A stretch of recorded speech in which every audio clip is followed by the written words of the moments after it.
الحمدللہ رب العالمین والصلاة والسلام علی سیدنا وسندنا ومولانا وملجانا ومولانا نبینا محمد صلی اللہ علیہ وسلم ورسوله النبي الكريم الأمين المكين الحنين الرؤوف الرحيم أما بعد فأعوذ بالله من الشيطان الرجيم بسم الله الرحمن الرحيم يا أيها الذين آمنوا إذا قمتم إلى الصلاة فاغسلوا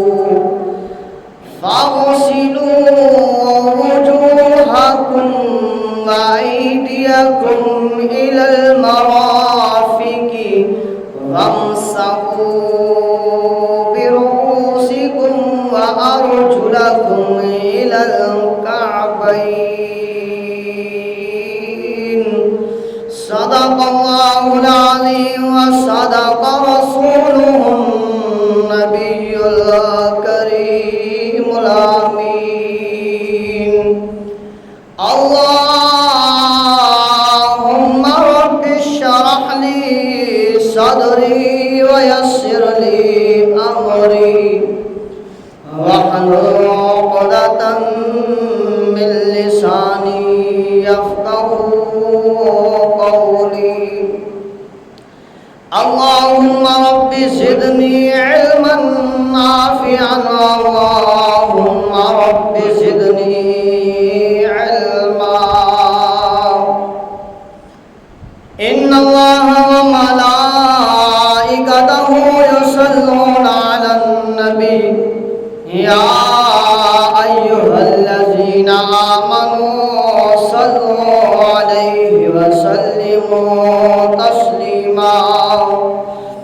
اللهم صل وسلم على سيدنا ومولانا محمد وبارك وسلم عليه الصلاة والسلام عليك يا سيدي يا رسول الله الصلاة والسلام عليك يا سيدي يا حبيب الله وعلى آلك وصحابك يا سيدي يا نور الله يا صاحب الجمال ويا سيد البشر من وجهك المنير لقد نور القمر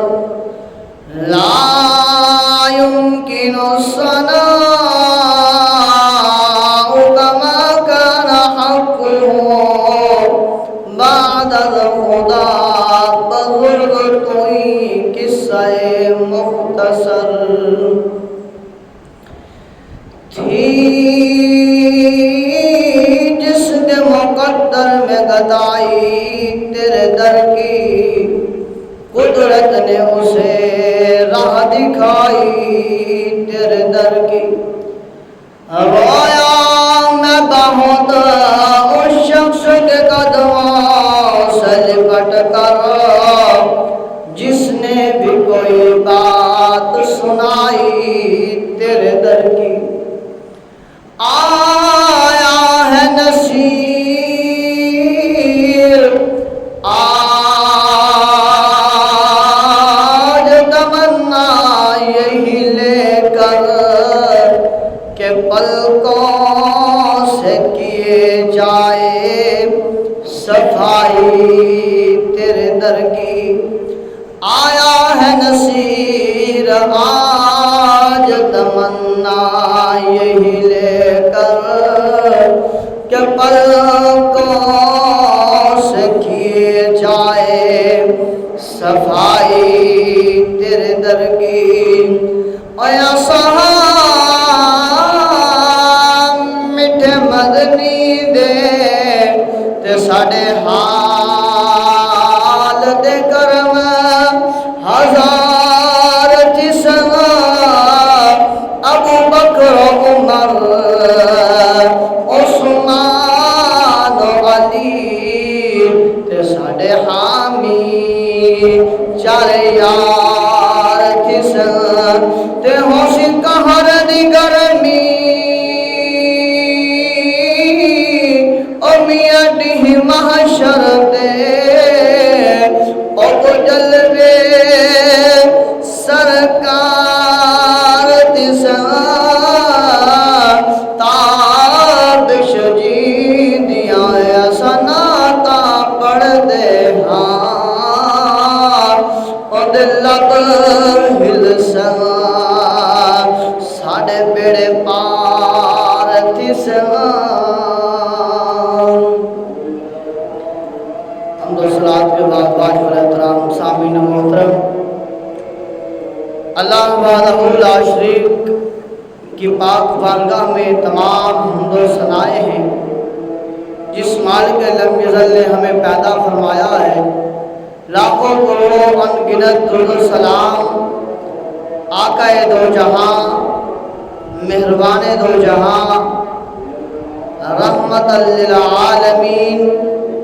مال کے کون و مکان حضرت محمد مصطفیٰ احمد مجتبیٰ صلی اللہ علیہ وآلہ وسلم کی ذات کے لیے اور لاکھوں انگنت سلام امام الانبیاء صلی اللہ علیہ وآلہ وسلم کے پیارے نواسا حضرت امام علی مقام حضرت امام حسین رضی اللہ تعالی عنہ کے لیے اور سبھی کے لیے اللہ کی پاک بارگاہ میں دعا کرتے ہیں کریم اللہ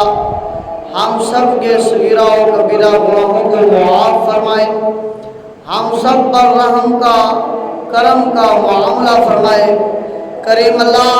ہمیں زندہ رکھے ایمان پر اور موت آئے تو خاتمہ ایمان پر، مرتے وقت کلمہ طیبہ پڑھنا نصیب ہو،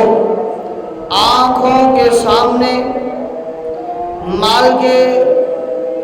طبیب دو جہاں حضرت محمد مصطفیٰ صلی اللہ علیہ وآلہ وسلم کا چہرہ انور مبارک ہو اور ادھر سے حکم ہو کہ اے اسرائیل اب اس میرے پیارے بندے کی جان کو قبض کر لیا جائے، روح کو قبض کر لیا جائے، کیوں اس نے دنیا میں رہ کر مجھے بھی یاد رکھا، میرے محبوب حضرت محمد مصطفیٰ احمد مجتبیٰ صلی اللہ علیہ وآلہ وسلم کو بھی یاد رکھا۔ تو ہر دم ہر وقت ہر گھڑی ہر لمحہ اللہ کی پاک بارگاہ میں یہی دعا ہے کریم اللہ ہمیں صراط مستقیم پر چلنے والا بنائے۔ اب وارث وقار جو مسجد میں تشریف فرما ہے، اللہ رب العزت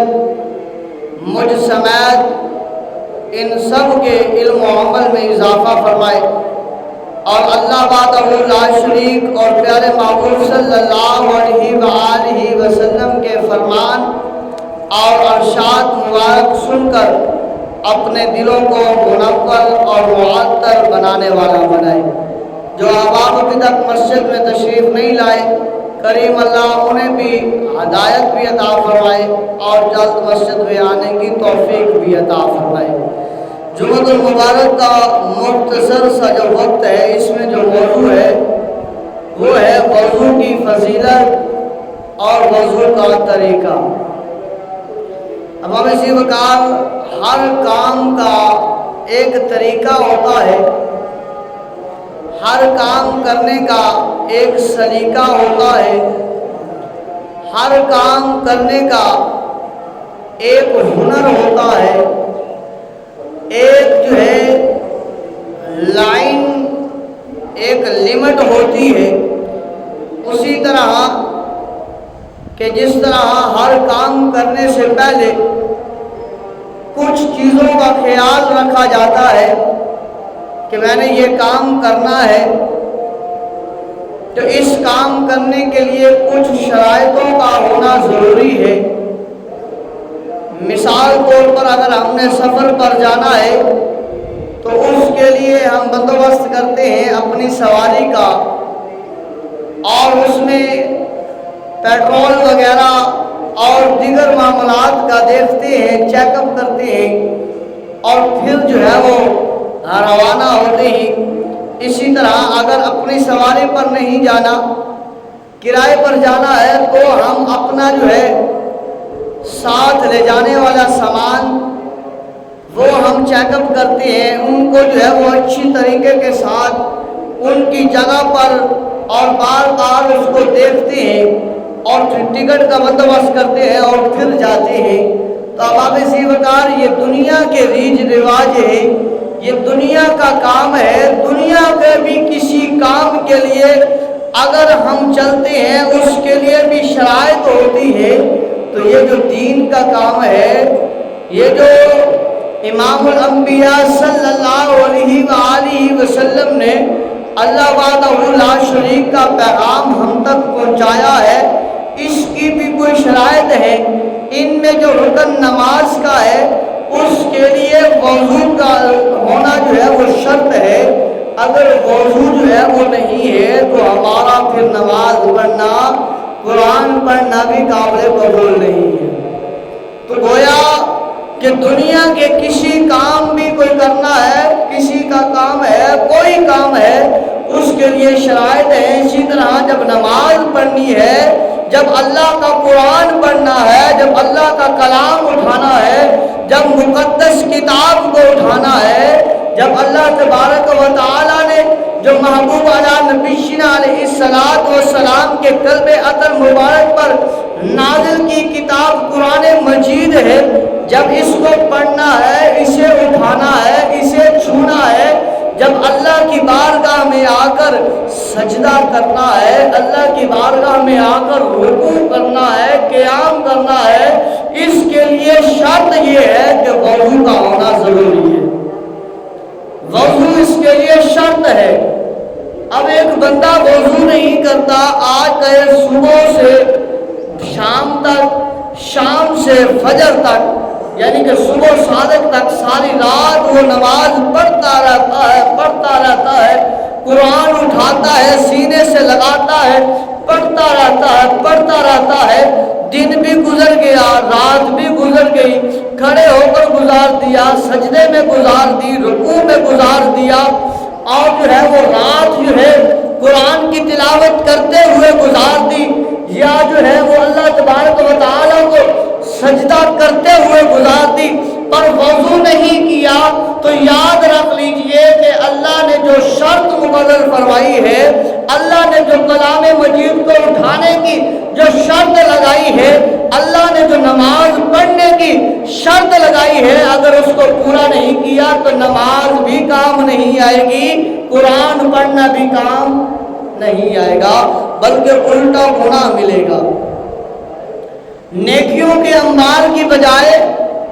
گناہوں کے انبار لگا رہے ہیں۔ اگر نیکیوں کا انبار لگانا ہے، اگر حق پر چلنا ہے، اگر صحیح معنوں میں نماز کو پڑھنا ہے، اگر اللہ کے کلام کو اٹھانا ہے، اللہ کے قرآن کو سینے سے لگانا ہے، اللہ کے قرآن کو دیکھ کر پڑھ کے اپنی آنکھوں کو ٹھنڈک پہنچانا ہے، اپنے دماغوں کو سرور پہنچانا ہے، اپنے دل کو منور کرنا ہے، تو نماز کے لیے بھی قرآن کے لیے بھی جو شرط رکھی گئی ہے وضو کرنا، پھر پہلے وضو کرنا ہوگا، پھر یہ کام کریں گے تو پھر انشاءاللہ قابل قبول بھی ہوں گے اور ہمارے لیے نجات کا سبب بھی بن جائیں گے، ہمارے لیے نجات کا سبب بھی بن جائیں گے۔ اب آئیے ہم اللہ کی بارگاہ میں عرض کرتے ہیں، مولا تو نے قرآن عطا فرمایا، تو نے ہمیں سلیقہ عطا فرمایا، اللہ تو نے نماز کا حکم عطا فرمایا، اللہ تو نے فرمایا کہ سب عبادتوں میں میری پسندیدہ جو عبادت ہے وہ نماز ہے، اللہ تو نے قرآن کو محبوب کے قلب اطہر مبارک پر نازل فرمایا، میرا محبوب تیرا حبیب اگر مکہ کی گلیوں میں چل رہا تھا، اللہ تو نے قرآن کو مکہ کی گلیوں میں بھیج دیا، اللہ میرا محبوب تیرا حبیب حضرت محمد مصطفیٰ صلی اللہ علیہ وسلم اگر بیت اللہ شریف کا طواف کر رہا تھا، اللہ تو نے قرآن کو وہاں اس کے ساتھ بھیج دیا، اللہ جب میرا محبوب تیرا حبیب حضرت محمد مصطفیٰ صلی اللہ علیہ وسلم غار سور میں ہے، اللہ تو نے قرآن کو وہاں بھیج دیا، اللہ میرا محبوب تیرا حبیب حضرت محمد مصطفیٰ صلی اللہ علیہ وسلم اللہ جب وہ غزوہ بدر میں تھا، اللہ تو نے قرآن کو وہاں بھیج دیا، اللہ جب وہ مدینہ طیبہ میں آ گیا، اللہ تو نے قرآن کو وہاں بھیج دیا، اللہ جب وہ غار حرا میں آ گیا، اللہ تو نے قرآن وہاں بھیج دیا، اللہ جب وہ مسجد نبوی میں آیا، اللہ تو نے قرآن کو وہاں بھیج دیا، اللہ جب وہ منبر رسول پر آیا، اللہ تو نے قرآن کو وہاں بھیج دیا، اللہ جب وہ مصلی پر آیا، اللہ تو نے قرآن کو وہاں بھیج دیا، اللہ تو نے ہر جگہ پر قرآن کو بھیج دیا ہے، اللہ محبوب جہاں جہاں گیا تو نے قرآن کو وہاں وہاں بھیجا، اللہ جو تیری نماز ہے جس میں تیری بندگی ہوتی ہے، جس میں تیری عبادت ہوتی ہے، جس میں تیری رضامندی شامل ہے، جس میں تیری پسندیدگی شامل ہے، اللہ وہ تحفہ تو نے مکہ میں نہیں بھیجا، اللہ وہ تو نے حرم پاک کا طواف کرتے ہوئے نہیں بھیجا، اللہ وہ تو نے طائف کی وادی میں محبوب کو پتھر کھاتے ہوئے نہیں بھیجا، اللہ تو نے اس کو غار حرا میں نہیں بھیجا، اللہ تو نے اسے غار سور میں نہیں بھیجا، جنگ بدر میں نہیں بھیجا، غزوہ حنین میں نہیں بھیجا، اللہ کو تحفہ جو ہے تو نے زمین پر خود نہیں بھیجا، بلکہ امام الانبیاء حضرت محمد مصطفیٰ کو عرش غلاظ پر بلا کر اپنا دیدار کروا کے اپنے ملاقات کا جو ہے تحفہ دے کر اور ان کی امت کے لیے، امت محمدیہ کے لیے نماز جیسا تحفہ عطا فرمایا ہے۔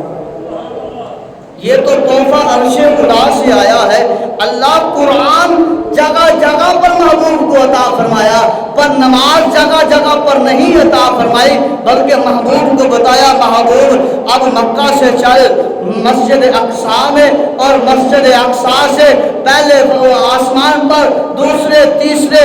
چوتھے پانچویں چھٹے ساتویں اور حتیٰ کہ سدرۃ المنتہا کا مقام بھی کراس کر لے، رف رف کو بھی پیچھے چھوڑ دے، جبریل کو بھی پیچھے چھوڑ دے، آجا عرش اولیٰ پر اپنے نالین کو بھی پیچھے نہ چھوڑ، اسے بھی ساتھ لے آ، یہاں پر یا تو ہوگا یا خدا ہوگا یا میرا محبوب محمد مصطفیٰ ہوگا۔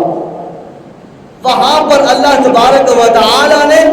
نماز جیسا تحفہ عطا فرمایا۔ ہم نے عرض کیا باری تعالیٰ یہ نماز کا اتنا اعلیٰ تحفہ تو نے اپنے محبوب کو عرش اولیٰ پر بلا کر دیا ہے، اللہ اس کو پڑھنے کے لیے، اس کو ادا کرنے کے لیے، اور اسی قرآن میں تو نے کم و بیش 750 مرتبہ نماز کا حکم عطا فرمایا ہے۔ اللہ اتنا پسندیدہ عمل، اللہ اتنی پیاری عبادت، اللہ اس کے لیے کوئی شرط لگائی ہے؟ اللہ فرماتا ہے ہاں اس کے لیے شرط ہے، اگر نماز پڑھنے آنا ہے، میرا قرآن پڑھنے آنا ہے، اسے اٹھانا ہے، اس کے لیے شرط ہے۔ عرض کی باری تعالیٰ کیا شرط ہے؟ تو قرآن سے بھی پوچھتے ہیں۔ قرآن کہتا ہے، اللہ فرماتا ہے یا ایھا الذین آمنو، اے ایمان والو، اذا کنتم الی الصلاۃ، جب تم نماز کے لیے کھڑے ہو، فاغسلوا وجوہکم، اپنے چہروں کو دھو لیا کرو، وایدیکم الی المرافق، اور اپنی دونوں بازوؤں کو دھو لیا کرو۔ فرمایا وامسحوا برؤوسکم، اور اپنے سروں کا مسح کر لیا کرو، وارجلکم الی الکعبین، اور اپنے پاؤں کو ٹخنوں سمیت دھو لیا کرو۔ یہ شرط ہے،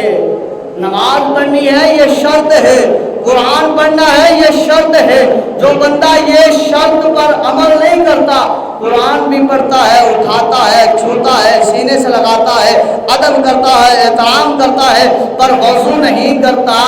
تو اس نے شرط کو نہیں اپنایا، اس نے جو قرآن اٹھایا ہے اس کا ثواب نہیں بلکہ گناہ ملے گا۔ نماز کے لیے فرمایا اذا کنتم الی الصلاۃ، نماز کے جب کھڑا ہو تو یہ چاروں فرض یعنی کہ وضو کے ادا کر لیے کر، وضو کر لیے کر، پھر نماز پڑھ، پھر جب نماز پڑھے گا تو پھر تجھے ثواب ملے گا۔ اگر سارا دن ساری رات نماز پڑھتا رہے نہ تو وضو کر تو پھر تجھے جو ہے وہ اس کا ثواب نہیں ملے گا، الٹا گناہ ملے گا۔ تو لہذا وضو شرط ہے، نماز کے لیے بھی شرط ہے، قرآن کو اٹھا کر، قرآن کو دیکھ کر پڑھنے کے لیے بھی۔ تو اس لیے دوستوں بزرگوں، ہر چیز کا ایک جو ہے وسیلہ اور ایک جو ہے طریقہ، ایک سلیقہ ہوتا ہے۔ تو نماز پڑھنے کے لیے جو وسیلہ ہے پہلا نمبر پہ وہ وضو ہے، جو طریقہ ہے پہلے نمبر پر وضو ہے، جو شرط ہے وہ پہلے نمبر پر وضو ہے، جو سلیقہ ہے وہ پہلے نمبر پر وضو ہے۔ اگر وضو کامل ہو گیا تو باقی کام بھی بہتر ہو جائے گا، کچھ نہ کچھ تو ثواب ملتا ہے۔ جب ایک بندہ جو ہے وہ آتا ہی نہیں وضو میں، وضو کرتا ہی نہیں، اندر داخل ہی نہیں ہوتا، وضو کرے گا تو اندر داخل ہوگا، جب وضو صحیح نہیں ہوگا تو نماز اور قرآن پڑھنا کیسے ٹھیک ہوگا؟ آئیے یہ قرآن پاک کی آپ نے آیت کریمہ سنی، اس کا ترجمہ سنا کہ اللہ وحدہ لا شریک فرماتا ہے اے ایمان والو، جب تم نماز پڑھنے کا ارادہ کرو تو اپنے منہ اور کونیوں تک ہاتھوں کو دھو لو اور سروں کا مسح کرو اور ٹخنوں تک پاؤں کو دھو۔ یہ قرآن نے چاروں فرض ترتیب کے ساتھ بتا دیے ہیں۔ اب آئیے حدیث پاک کی طرف چلتے ہیں کہ حدیث پاک میں امام الانبیاء صلی اللہ علیہ وسلم نے وضو کے بارے میں کیا ارشاد فرمایا ہے۔ آقا کریم نے فرمایا، روایت کرتے ہیں حضرت ابو ہریرہ رضی اللہ تعالی عنہ کہ رسول اللہ صلی اللہ علیہ وسلم نے فرمایا، بے شک میری امت کو وضو کے آثار کی وجہ سے قیامت کے دن غیر معجل یعنی کہ جن کے چہرے اور ہاتھ پیر سفید اور روشن ہوں گے، یہ کہہ کر پکارا جائے گا، پس تم میں سے جو شخص اپنی سفیدی کو طول دینا چاہے تو وہ ایسا کرے۔ فرمایا کل قیامت کے دن جن کے چہرے سفید ہوں گے، ہاتھ سفید ہوں گے، بازو سفید ہوں گے، پیشانیاں چمکتی ہوں گی اور جو ہے وہ پاؤں جو ہے وہ چمکتے ہوں گے، وہ امت محمدیہ کے وہ لوگ ہوں گے جو کامل وضو کرتے ہیں، جو کامل وضو کرتے ہیں۔ دوسری حدیث پاک میں آتا ہے کہ حضرت عثمان بن عفان نے فرمایا، جس شخص نے نماز پڑھنے کے لیے اچھی طرح کامل وضو کیا اور پھر فرض نماز پڑھنے کے لیے مسجد میں گیا اور جماعت کے ساتھ نماز پڑھی تو اللہ تعالیٰ اس کے گناہ بخش دیتا ہے۔ اب پتہ یہ بھی چلتا ہے کہ گھر سے وضو کر کے آنا کتنا جو ہے وہ بڑا کام ہے، کتنا بڑا عمل ہے، کتنا اچھا کام ہے کہ جو بندہ گھر سے وضو کر کے آتا ہے مسجد کی طرف، ایک تو ہر قدم کے بدلے نیکی بھی مل رہی ہے، ایک تو ہر قدم کے بدلے گناہ بھی معاف ہو رہا ہے، ایک تو ہر قدم کے بدلے اللہ اس کا درجات پہ بلند فرما رہا ہے۔ اور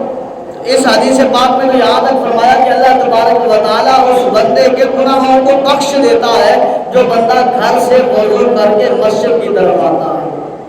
تو کوشش کیا کریں گھر سے وضو بنائیں اور گھر سے وضو بنا کر اللہ تبارک و تعالیٰ کے گھر میں نماز پڑھنے کی نیت سے تشریف لائیں تو اللہ تبارک و تعالیٰ برکتیں اور رحمتیں عطا فرمائے گا۔ اب آپ سے بکار دوسری حدیث پاک میں آتا ہے جس کے راوی ہیں حضرت ذاکری رضی اللہ تعالیٰ عنہ، آپ فرماتے ہیں کہ رسول اللہ صلی اللہ علیہ وسلم نے فرمایا جب بندہ مومن نماز کے لیے وضو کرتا ہے جیسے ہی وہ ہاتھ اپنے دھوتا ہے اللہ تبارک و تعالیٰ اس کے گناہوں کو ایسے معاف فرما دیتا ہے، ایسے صاف کر دیتا ہے حتیٰ کہ اس کے ناخنوں کے بیچ سے بھی گناہ جو ہے وہ جھڑ جاتے ہیں۔ فرمایا جب وہ اپنا چہرہ دھوتا ہے اللہ تبارک و تعالیٰ اس کے چہرے کے گناہوں کو ایسے دھو دیتا ہے، ایسے مٹا دیتا ہے حتیٰ کہ اس کی جو پلکیں ہیں اس سے بھی گناہ جو ہے وہ جھڑ جاتے ہیں۔ فرمایا جب وہ بازو دھوتا ہے تو بازوؤں کے گناہ جو ہے وہ جھڑ جاتے ہیں حتیٰ کہ جب کولیوں کی کروڑوں تک پانی پہنچتا ہے تو اللہ تبارک و تعالیٰ اس کے گناہوں کو بھی وہاں سے دھو دیتا ہے، پاک کر دیتا ہے۔ اور فرمایا جیسے وہ مسح کرتا ہے تو اللہ تبارک و تعالیٰ بندہ مومن کے سر کے گناہوں کو معاف فرما دیتا ہے حتیٰ کہ کانوں کی انگلیاں، جب وہ کانوں میں انگلیاں پھیرتا ہے فرمایا کانوں سے بھی اس کے گناہ جو ہے وہ نکل جاتے ہیں۔ اور فرمایا جب وہی بندہ مومن جب وہ اپنے پاؤں دھوتا ہے تو اللہ تبارک و تعالیٰ اس کے دونوں پاؤں کے گناہوں کو معاف فرما دیتا ہے حتیٰ کہ ان کے پاؤں کے جو ناخن ہیں، انگلیوں کے جو ناخن ہیں اس کے نیچے سے بھی گناہ جو ہے وہ جھڑ جاتے ہیں۔ اللہ اکبر، کتنا جو ہے وہ اعزاز ہے، اللہ تبارک و تعالیٰ نے کتنا اعزاز عطا فرمایا ہے امت محمدیہ کو۔ حقیقت جانیے یہ کسی اور کو حاصل نہیں ہوا جو امت محمدیہ کو اللہ تبارک و تعالیٰ نے عطا فرمایا ہے۔ جو انعام و اکرام کی بارشیں اللہ تبارک و تعالیٰ نے امت محمدیہ پر اپنے محبوب کے صدقے نچھاور فرمائی ہے وہ کسی اور کے لیے نہیں فرمائی۔ کہ وضو کرنا اپنے لیے ہے، پاک ہونا اپنے لیے ہے، اللہ کی بارگاہ میں جب نماز آ کے پڑھیں گے تب، لیکن نہیں فرمایا جیسے ہی عمل شروع کرو گے اللہ تبارک و تعالیٰ گناہوں کو معاف فرما دے گا۔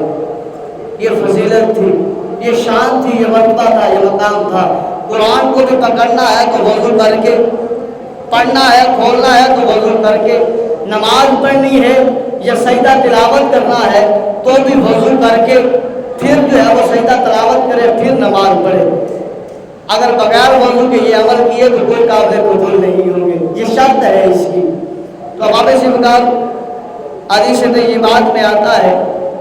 کہ رسول اللہ صلی اللہ علیہ وسلم نے فرمایا کہ وضو کرتے وقت جو شخص بسم اللہ الرحمن الرحیم پڑھ لیتا ہے تو اللہ تبارک و تعالیٰ اس کے پورے جسم کو پاک فرما دیتا ہے۔ سبحان اللہ، کیا بات ہے! وضو کرتے ہوئے اتنی سی بات بسم اللہ الرحمن الرحیم پڑھنے سے پورا جسم پاک ہو جاتا ہے۔ اور دوسرے حدیث پاک میں یہاں آتا ہے کہ جو بندہ وضو کرتے وقت بسم اللہ والحمدللہ یہ جملے تو ادا کرتا ہے تو اللہ تبارک و تعالیٰ کے محبوب نے فرمایا جب تک وضو رہتا ہے فرشتے اس کے نامہ اعمال میں نیکیاں لکھتے رہتے ہیں۔ بسم اللہ والحمدللہ یہ دو جملے کہنے کی وجہ سے فرمایا جب تک وضو برقرار رہتا ہے اللہ تبارک و تعالیٰ کے فرشتوں کی ڈیوٹی ہے کہ اس کے جو ہے وہ نامہ اعمال میں نیکیاں لکھتے رہتے ہیں۔ اب آئیے طریقہ کو آپ جو ہے وہ سماعت فرما لیے، 44 منٹ بھی ہو گئے کہ پہلا نمبر پر جب وضو کرنا ہے تو مستحب ہے تو اونچی جگہ پر بیٹھیں تاکہ پانی کے چھینٹے جو ہے وہ اپنے اوپر نہ آئیں۔ اونچی جگہ پر بیٹھ کر اگر قبلہ رخ ہو تو زیادہ بہتر ہے، مستحب عمل ہے۔ اگر نہیں ہے قبلہ رخ جگہ تو پھر بھی کوئی حرج نہیں، تو لہذا اونچی جگہ پر بیٹھیں اور بسم اللہ الرحمن الرحیم پڑھ کے اپنے دونوں ہاتھوں کو دھوئیں۔ یہ جو ہے وہ تلائیوں کا جو ہے وہ دونوں ہاتھوں کو دھونے کے بعد پھر جو ہے وہ دائیں ہاتھ میں پانی لیں چلو پر اور منہ میں ڈال کر جو ہے وہ غرارہ کر لیں۔ غرارہ کریں 3 مرتبہ۔ اگر مسواک ہے تو ساتھ مسواک کر لیں، اگر مسواک نہیں موجود تو یہ شہادت والی انگلی کے ساتھ جو ہے وہ دائیں بائیں دونوں طرف جو ہے وہ پھیر لیں، اللہ تبارک و تعالیٰ ثواب عطا فرمائے گا۔ اگر مسواک ہو تو حدیث پاک میں آتا ہے کہ عام نماز سے، عام وضو سے جو مسواک والا وضو ہے وہ 70 گنا زیادہ بہتر ہے، زیادہ افضل ہے اگر مسواک ہو تو وضو جو ہے وہ کلی کرنے کے بعد دائیں ہاتھ میں پھر پانی لینا ہے، ناک میں پانی چڑھائیں، اوپر تک پانی پہنچ جائے جہاں تک ممکن ہو سکے، اور پھر اگر ناک کی صفائی کرنی ہے تو یہ بائیں ہاتھ کی چھوٹی انگلی کو استعمال کیا جائے گا۔ اس کے بعد جو ہے وہ چہرہ دھونا ہے۔ یاد رکھ لیجیے چہرہ دھونا پہلا فرض ہے۔ اب پانی لینا ہے چہرے پر تو یہ بالوں کی پیشانی سے لے کر یہ تھوڑی کے نیچے تک، ادھر اس کان کی لو سے لے کر اس کان کی لو تک مکمل یہ جو ہے وہ دھونا فرض ہے۔ اگر فرض میں کمی رہ جاتی ہے تو وضو نہیں ہوگا، جب وضو نہیں ہوگا نماز قرآن کچھ بھی نہیں ہوگا۔ لہذا پہلا فرض یہ ہو گیا۔ ترتیب جو میں بتا رہا ہوں وہ مکمل آتی جائے گی، بیچ میں فرض جو ہے وہ ایڈجسٹ ہوتے جائیں گے۔ یہ 3 مرتبہ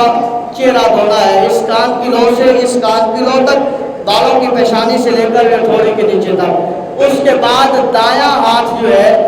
وہ مکمل جو ہے وہ کونیوں سمیت دھونا ہے، بازو مکمل، یہ فرض ہے بازو دھونا۔ اس میں اگر یہ کونی جو ہے وہ خشک رہ جاتی ہے، کوئی شخص ایسے چلو میں ہاتھ میں پانی لیتا ہے ایسے چھوڑ دیتا ہے 3 مرتبہ، اور وہ سمجھتا ہے کہ شاید میں نے فرض ادا کر لیا، اس طرح فرض ادا نہیں ہوتا۔ فرض ادا کرنے کے لیے یہ مکمل بازو دھونا ہوگا، کونیوں سمیت ادھر تک جو ہے وہ مکمل دھو۔ اگر جو ہے نیچے سے جگہ خشک رہ گئی یا یہ جو جگہ اکٹھی ہو رہی ہے جوڑ جو ہے اگر یہ خشک رہ گیا تو ہمارا وضو نہیں ہوگا، ہمارا یہ فرض رہ گیا ادھورا تو ہمارا وضو نہیں ہوگا، نہ وضو نہیں ہوگا، نماز قرآن نہیں۔ اس کے بعد یہ دوسرا فرض بھی ادا ہو گیا کہ دایاں ہاتھ بالوں سمیت کونیوں سمیت، پھر بایاں اب جو ہے وہ مسح کرنا ہے۔ مسح جو ہے وہ اس کا طریقہ کار جو ہے وہ یہ ہے، یہ تینوں انگلیاں آپس میں ملا لی جائیں، کہ تینوں ملا کر یہاں پیشانی سے شروع کر کے آخر تک لے جائیں، اور پھر یہ جو چیز اور جگہ باقی بچی ہوئی واپس ایسے ہی لے کے آئیں، یہ جگہ بھی مکمل ہو جائے گی۔ اور پھر یہ جو انگلی ہے شہادت والی اس کو کان کے اندر رکھیں، یہ جو انگوٹھا ہے اسے کان کے پیچھے پھیر دیں، انگلی کو اندر پھیر دیں، اس طرح سر کا مسا بھی ہو جائے گا، کانوں کا مسا بھی ہو جائے گا۔ پیچھے ان ہتھیلیوں کی یہ بیک سائڈ رہ گئی ہے، اب اس سے جو ہے آپ گھٹی کا جو ہے وہ مسا کریں گے، ایسے دائیں اور یہ اس طرح بائیں، یہ دونوں ہاتھوں کی فرنٹ سائڈ بھی اور بیک سائڈ بھی استعمال ہوگی۔ اس طرح سر کا مسا بھی ہو گیا، کانوں کا مسا بھی ہو گیا اور پیچھے گھٹی کا مسا بھی ہو گیا، یہ طریقہ کار ہے۔ اگر کوئی ویسے ہی جو ہے وہ پانی استعمال کرتا ہوا ایسے کر لیتا ہے تو بھی اس کا جو ہے وہ مسا ہو جائے گا، سنت ادا ہو جائے گی، فرض ادا ہو جائے گا۔ یہ جو طریقہ بتایا ہے یہ اچھا طریقہ ہے،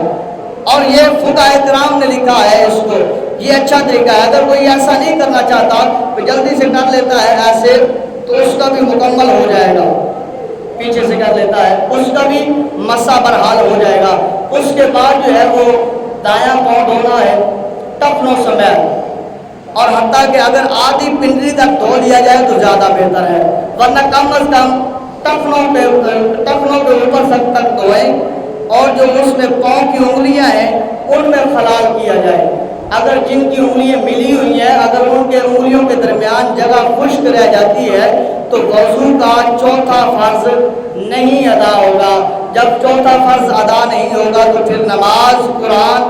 نہیں، عبادت قابل قبول نہیں۔ اس کے بعد جو ہے وہ بایاں پاؤں دھون، اس کا بھی معاملہ یہی ہے، اس کی بھی انگلیوں میں خلال کیا جائے۔ اب وضو ہمارا مکمل ہو گیا، اس میں سنت بھی آگے، مستحبات بھی آگے، اور ساتھ جو ہے وہ واجبات و فرائض بھی چاروں مکمل ہو گئے۔ اب وضو کرنے کے بعد جن کی داڑھی ہیں اگر ان کے پاس کنگھی ہے تو وہیں بیٹھے بیٹھے ان داڑھیوں میں کنگھی پھیرنا بھی سنت ہے۔ جو بیٹھ کر داڑھیوں میں کنگھی کرتے ہیں تو محبوب علیہ السلام کے صحابی نے بتایا ہے کہ ان کے گھر فاقہ تنگی نہیں آتی، جو بیٹھ کر کنگھی کرتے ہیں وضو کرنے کے بعد یہ داڑھی مبارک میں۔ اس کے بعد جب کھڑے ہوں گے تو دوسرا کلمہ جس کو آتا ہے اشہد ان لا الہ الا اللہ وحدہ لا شریک لہ واشہد ان محمدا عبدہ ورسولہ پڑھ لیجیے گا۔ اگر وہ نہیں، اگر نماز والا پڑھنا چاہتا ہے اشہد ان لا الہ الا اللہ واشہد ان محمدا عبدہ ورسولہ یہ پڑھ لے۔ اور اس کے ساتھ اگر سورۃ قدر آتی ہے اِنَّا أَنزَلْنَاهُ فِي لَيْلَةِ الْقَدْرِ، اگر وہ پڑھ لیتا ہے اس کے پھر کیا ہی کہنے۔ حدیث پاک میں آتا ہے جو بندہ وضو کرنے کے بعد سورۃ قدر ایک مرتبہ پڑھتا ہے، کل قیامت کے دن اللہ تبارک و تعالیٰ اس بندے کو صدیقین کی جماعت سے اٹھائے گا، سچوں کی جماعت سے اٹھائے گا۔ اسی حدیث میں فرمایا جو 2 مرتبہ وضو کرنے کے بعد سورۃ قدر اِنَّا أَنزَلْنَاهُ فِي لَيْلَةِ الْقَدْرِ پڑھ لیتا ہے تو فرمایا وہ کل قیامت کے دن شہیدوں کی جماعت سے اٹھایا جائے گا۔ فرمایا وضو کرنے کے بعد وہیں پر اگر کوئی شخص 3 مرتبہ سورۃ قدر پڑھ لیتا ہے، کل قیامت کے دن اس بندے کو انبیاء اکرام علیہ السلام کی جماعت میں اٹھایا جائے گا۔ اللہ اکبر، کیا کہنے۔ تو احباب وقار، نماز پڑھنے کے لیے، قرآن پڑھنے کے لیے وضو کا احسن ہونا، وضو کا اچھا ہونا بہت ہی اعلیٰ ہے۔ حضرت امام حسن حسین بیٹھے ہیں، دیکھتے ہیں کہ ایک بزرگ جو ہے وضو کر رہا ہے، اس کے میں وضو میں کمی ہے۔ انہوں نے اسے سمجھانے کے لیے کہا بابا جی ہم وضو آپ کے سامنے کرتے ہیں، دیکھنا کہ ہمارے دونوں میں سے وضو اچھا کون سا کرتا ہے۔ حضرت امام حسن نے کیا، اس بزرگ نے دیکھا، حضرت امام حسین نے کیا، اس بزرگ نے دیکھا۔ دونوں شہزادوں نے پوچھا بابا جی بتائیں ہم دونوں میں سے اچھا وضو کس نے کیا ہے؟ تو اس بابا جی نے ہاتھ باندھ کے کہا کہ شہزادوں تم دونوں کا وضو جو ہے وہ اچھا تھا، کامل تھا، میرا وضو ناقص تھا، میرے وضو میں کمی تھی، لہذا تم دونوں ادھر بیٹھو، میں وضو کرتا ہوں، اب دیکھنا کیا ابھی بھی میرے وضو میں کمی رہتی ہے۔ تو وضو کیا، دونوں شہزادوں نے مسکرائے اور دعا دی، فرمایا بابا اب آپ کا وضو بالکل ٹھیک ہے۔ اگر وضو یعنی کہ وضو میں کمی برداشت رہتی، اس سے اگر عبادت ہو جاتی تو گویا امام حسن حسین اس بابا جی کو روک کر اور اپنا وضو دکھا کر بتا کر درس نہ دیتے۔ یہاں سے پتہ یہ چلتا ہے، مسئلہ سمجھ یہ آتا ہے کہ نماز پھر ہی قابل قبول ہوگی، قرآن پڑھنا پھر ہی قابل قبول ہوگا جبکہ پہلے وضو مکمل ہوگا۔ اللہ رب العزت کی پاک بارگاہ میں دعا کرتے ہیں کریم اللہ ہمیں یہ دین کے مسائل سمجھنے کی توفیق عطا فرمائے۔